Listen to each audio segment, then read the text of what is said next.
அவனருளாலே அவன்தாள் வணங்கி அப்படிங்கிறது தான். இறைவனை வணங்குவதற்கு கூட அவரோட அருள் வேண்டும் அப்படின்ட்டு குறிப்பிடப்படுது. நம்மதுல நிறைய பேர் இருப்பாங்க, நேற்று நிறைய திருநீர் பூசிக்கிட்டு தினமும் கோயிலில் போய் உக்காந்துக்கிட்டு இருக்கவங்க இருப்பாங்க. மனசை ஒருநிலைப்படுத்தி இறைவனை காணக்கூடியவர்கள் இருக்க செய்வார்கள். அவங்களுக்கெல்லாம் அந்த இறைவனோட பெரும் கருணையானது கிடைத்திருக்கிறது. சிவபெருமானோட பெரும் கருணையானது அவர்களை ஆட்கொண்டிருக்கிறது விஷயம் நம்ம கண்டிப்பா சொல்ல முடியும்.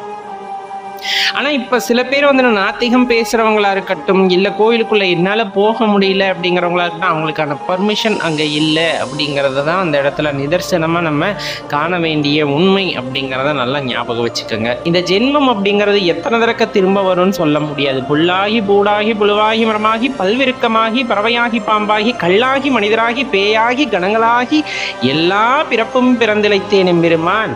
அசையும் அசையா பொருட்களாக பல பிறவிகளை எடுத்து விட்டாலும் இந்த பிறவி அப்படிங்கிறது எத்தனாவது பிறவி, இதுக்கப்புறம் நமக்கு இருக்குமா, அந்த இறைவனை சேவிப்பதற்கான வாய்ப்பு நமக்கு கிடைக்குமா அப்படிங்கிறதெல்லாம் நமக்கு தெரியாது. கிடைக்கப்பெற்ற இந்த ஒரு பிறவியை சரியாக பயன்படுத்தி கொண்டு நாம் அவரை சரணடைய முற்படும் போது நமக்கு வாழ்க்கைக்கான தெளிவு பிறக்கிறது. நம் உள்ளே இருக்கின்ற அஞ்ஞானமானது விலகுகின்றது. அதன் மூலமாக மெய்ப்பொருளை நாம் உணர்ந்து கொள்கின்றோம் அப்படிங்கிறது தான் இந்த இடத்துல சொல்ல வர்றது.